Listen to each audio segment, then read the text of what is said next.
నమస్తే. ఈరోజు మన స్టూడియోలో ప్రముఖ ఆధ్యాత్మికవేత్త ఆస్ట్రాలజర్ బ్రహ్మశ్రీ సుభాష్ శర్మ గారు మనతో ఉన్నారు. గురువుగారితో మాట్లాడేద్దాం. నమస్కారం గురుగారు. శ్రీమాత్రేనమండి.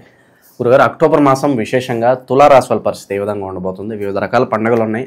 సో ఎలాంటి పరిస్థితులు ఎదురవుతాయి, ఎలాంటి జాగ్రత్తలు తీసుకోవాలి? తప్పకుండా తెలియజేస్తానండి. ముందుగా ప్రేక్షకులందరికీ శ్రీమాత్రే నమః, శ్రీ గురుభ్యో నమః. యాదేవి సర్వభూతేషు మాతృరూపేణ సంస్థిత నమస్తస్సై నమస్తస్సై నమస్తస్సై నమో నమః. తులారాశిలోనే కుజుడు, రవి, బుధుడు 3 గ్రహాల యొక్క సంచారం నడుస్తుంది. కాబట్టి ఈ తులారాశి వారికి ఈ మాసంలో చాలా అద్భుతమైనటువంటి యోగం కలిసి వస్తుంది. తులారాశి వారికి ధనయోగము, ఆర్థికపరమైనటువంటి విషయాల్లో మంచి లాభం చేకూరుతూ ఉంటుంది. తులారాశిలో పుట్టినటువంటి వాళ్ళు మంచి నైపుణ్యం కలిగినటువంటి వారు, మంచి జ్ఞాపక శక్తి కలిగినటువంటి వారు, చాలా నేర్పరి అని చెప్పుకోవచ్చు.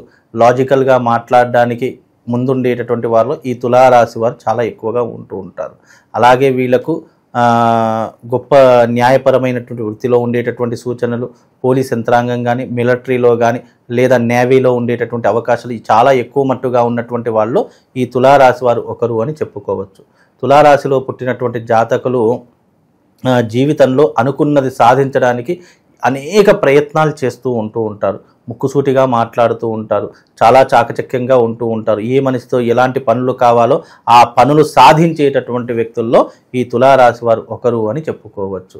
అలాగే వీళ్ళకు ఉన్నటువంటి నైపుణ్యంలో వీళ్ళు లగ్జరీగా బ్రతుకుతూ ఉంటారు. విలాసవంతంగా బ్రతకాలి, జీవితంలో అన్ని రకాలైనటువంటి సుఖభోగాలు అనుభవించాలి, చాలా లైఫ్ని ఎంజాయ్ చేయాలి అని ఆలోచన తత్వం కలిగినటువంటి వారు. డబ్బులు వచ్చినప్పటికీ కూడా దాన్ని ఒక క్రమ పద్ధతిలో అనుభవించేటటువంటి వారిలో ఈ తులారాశి వారు ఒకరు అని చెప్పుకోవచ్చు. వీళ్ళు జీవితంలో చాలా చాకచక్యంగా ఉంటూ ఉంటారు. వీళ్ళ యొక్క పనులు కావడానికి ఎవరితో ఎలా మాట్లాడితే పనులు అవుతాయి, ఎవరితో ఎలా ప్రవర్తిస్తే పనులు అవుతాయి, ఎవరితో ఏ రకమైనటువంటి పని చేయించుకోవాలి అని ఆసక్తి కలిగినటువంటి వారిలో ఈ తులారాశి వారు ఒకరు అని చెప్పుకోవచ్చు. వీళ్ళకు చాలా లాజికల్ మైండ్స్ ఉంటూ ఉంటాయి. చాలా తెలివితేటలు కలిగినటువంటి వారుగా, ఎదుటివారు ఎంత గొప్పవారైనా సరే ఇట్టే బోల్తా కొట్టేసేటటువంటి విషయంలో ఈ తులారాశి వారు ఒకరు అని చెప్పుకోవచ్చు. వీళ్ళకు ఈ మాసంలో అనుకున్నటువంటి పనులు సకాలంలో పూర్తి చేసుకోగలుగుతారు. విందులు వినోదాల్లో ఎక్కువగా పాల్పంచుకుంటూ ఉంటారు. ఇంటి యందు శుభకార్యాలు ఈ మాసంలో తప్పకుండా ప్రారంభం చేస్తూ ఉంటారు. వివాహం కానటువంటి వారికి వివాహ యోగము, అలాగే ఉద్యోగం లేనటువంటి వారికి ఉద్యోగ అవకాశాలు రావడం కూడా ఈ మాసంలో ఎక్కువగా జరుగుతూ ఉంటుంది. ముఖ్యంగా విదేశీ ప్రయాణాలు చేస్తూ ఉంటారు. విదేశంలో కూడా స్థిరపడడానికి, లేదా పెట్టుబడులు పెట్టడానికి, లేదా ఏదైనా వ్యాపారం చేయడానికి ఈ మాసం వీళ్ళకు చాలా కలిసి వచ్చేటటువంటి మాసంగా కూడా ఈ యొక్క తులారాశి వారి గురించి చెప్పుకోవచ్చు. కాకపోతే ఇప్పుడున్నటువంటి ఈ తులారాశిలో ఇంట్లోనే చాలా మట్టుకు కుజుడు, రవి, బుధుడు 3 కాంబినేషన్లో ఉన్నాయి. కాబట్టి కొద్దిగా సమస్యలు ఎదుర్కోవాల్సిన పరిస్థితులు కూడా అదే రకంగా ఉంటాయి. అంటే మనం ఏదైనా మంచి పని చేస్తున్నప్పుడు కొన్ని అవాంతరాలు ఎలాగైతే ఎదురవుతాయో, వీళ్ళు కూడా ఏదైనా మంచి చేద్దాము అని అనుకునేసరికి ఏదో ఒక ఆటంకాలు, విఘ్నాలు రావడం వీళ్ళ జీవితంలో ఇప్పుడు ఎక్కువగా మొదలయ్యేటటువంటి విషయాలు. కనుక అలాంటి విషయాలు కాస్త జాగ్రత్తగా ఉండేటటువంటి ప్రయత్నం చేసుకోవాలి. ముఖ్యంగా రాజకీయంలో ఉన్నటువంటి వారు ఎవరైతే తులారాశి వారు ఉన్నారో వాళ్లకు ఈ మాసము తప్పకుండా ఒక పదవి వచ్చేటటువంటి అవకాశాలు ఏర్పడుతూ ఉంటాయి, లేదా మంచి గుర్తింపుని సాధించేటటువంటి పరిస్థితులు వాళ్ళ జీవితంలో ఏర్పడతాయి. సినిమా రంగంలో ఉన్నటువంటి వాళ్ళు, ఆడవాళ్ళకు కావచ్చు, మగవాళ్ళకు కావచ్చు, మంచి మంచి అవకాశాలు, అలాగే పెద్ద సినిమాల యొక్క అవకాశాలు వీళ్ళకు ఈ మాసంలో అందిపుచ్చుకునేటటువంటి పరిస్థితులు ఈ మాసంలో ఈ తులారాశి వారికి ఏర్పడతాయి. కొత్త గుర్తింపును సాధిస్తూ ఉంటారు. మంచి వాళ్ళ యొక్క మన్ననలు పొందుతూ ఉంటారు. పెద్దలకు సలహాలు, సూచనలు అడుగుతూ ఉంటారు. కాబట్టి ఈ మాసంలో సినిమా సెలబ్రిటీస్ కూడా సినిమా అవకాశాల కోసం ఎవరైతే ఎదురు చూస్తున్నారో, ఒక అవకాశం వస్తే చాలు అని అనుకుంటున్నారో వాళ్ళకు ఇది ఒక మంచి అవకాశంగా చెప్పుకోవచ్చు. మంచి మంచి అవకాశాలు కూడా ఈ మాసంలో వాళ్ళకు రావడం జరుగుతుందండి. సార్, కొత్తగా ఏది స్టార్ట్ చేయడానికి అంత అనుకూలంగా లేదంటారా? అది వ్యాపారమైనా కావచ్చు, ఇంకేదన్నా కొత్తగా ఏదన్నా మొదలు పెడదామంటే కాస్త పోస్ట్పోన్ చేస్తేనే బెటర్ అంటారు. ఇప్పుడు ఈ తులారాశి వారు ఏ వ్యాపారమైనా సరే, ఏ పెట్టుబడులైనా సరే ఇది పెట్టడానికి చాలా అనువైనటువంటి సమయం.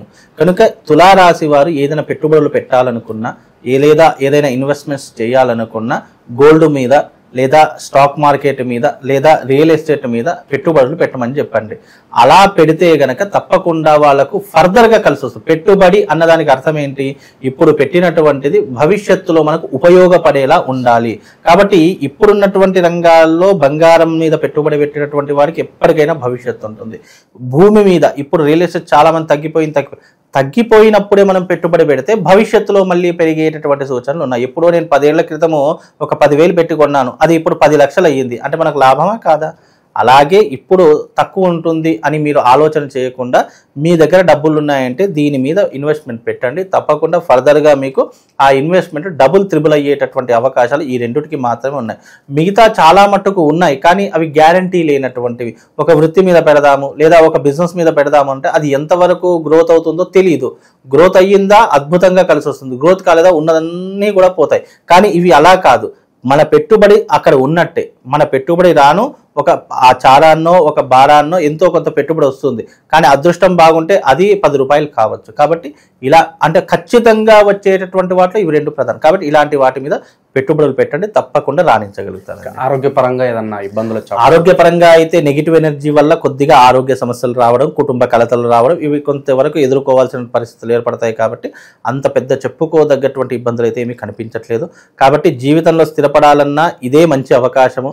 మీకు లక్ష్మీ కటాక్షం కావాలన్నా, లక్ష్మీ యోగం కావాలన్నా ఇదే మంచి అవకాశం. కాబట్టి దీనిని వినియోగించుకోండి, తప్పకుండా బాగుంటుందండి. రెమెడీస్ పరంగా ఏం చేస్తే బాగుంటుంది అంటారు? కాస్త ఈ నరఘోష ఇవన్నీ ముఖ్యంగా తులారాశి వారికి నెగిటివ్ ఎనర్జీ ఎక్కువగా ఉంది, నరఘోష నరదృష్టి ఎక్కువగా ఉంది. కాబట్టి మీ జీవితంలో ఆర్థిక పరంగా కావచ్చు, కుటుంబ పరంగా కావచ్చు, వైవాహిక పరంగా కావచ్చు, లేదా మీకు ఉన్నటువంటి నెగిటివ్ ఇంపాక్ట్ కావచ్చు, దీనికి మీరు ఈ సమస్యలతో బాధపడుతున్నారు అని అనుకుంటే ఇప్పుడు అక్టోబర్ 19వ తారీఖు రోజున కమలాత్మికా సహిత శ్రీ మహాలక్ష్మి యాగం నిర్వహించబడుతుంది. ఆ కమలాత్మికా సహిత శ్రీ మహాలక్ష్మి యాగంలో వచ్చి పాల్గొనండి, నెగిటివ్ ఎనర్జీ పోతుంది. అలాగే మీకు లక్ష్మీ కటాక్షం కొరకు, ఎందుకంటే ఇది జాతకం బాగలేకపోయిన వాళ్ళే కాదు, బాగున్న వాళ్ళు కూడా చేసుకోవాలి. ఎందుకంటే గనక ఈ యొక్క కమలాత్మికా సహిత మహాలక్ష్మి యాగం అనేటటువంటిది యూనివర్సల్, ఎవరైనా చేసుకోవచ్చు. ఇంకా మాకు దారిద్ర్యంలో ఉన్నామండి, చాలా మట్టుకు కష్టపడుతున్నామండి అనుకునే ప్రతి ఒక్కరు కూడా తప్పకుండా ఈ యాగంలో పాల్గొంటే వాళ్ళకు శుభం లాభంతో పాటు అదృష్ట యోగం కలుగుతుంది. నెగిటివ్ ఎనర్జీ నుంచి బయటపడతారు, ఆర్థిక సమస్యల నుంచి బయటపడతారు, కుటుంబ సమస్యల నుంచి బయటపడుతూ ఉంటారు. ఏదైనా నరదృష్టి చెడు దృష్టి ఉన్నా కూడా అవన్నీ కూడా దాని నుంచి బయటపడడానికి ఇది ఒక మహా అద్భుతమైనటువంటి అవకాశం అని చెప్పుకోవచ్చు. అది కూడా అక్టోబర్ 19వ తారీఖు ధనత్రయోదశి, విశేషమైనటువంటి రోజు. ధనత్రయోదశితో పాటు మాస శివరాత్రి కలిసి వస్తున్నటువంటి యోగము. ఈ యోగంలో ఎవరైతే ప్రదోష కాలంలో కమలాత్మికా సహిత శ్రీ మహాలక్ష్మి యాగం చేయించుకుంటారో వాళ్లకు అద్భుతమైనటువంటి రాజయోగం సిద్ధిస్తుంది.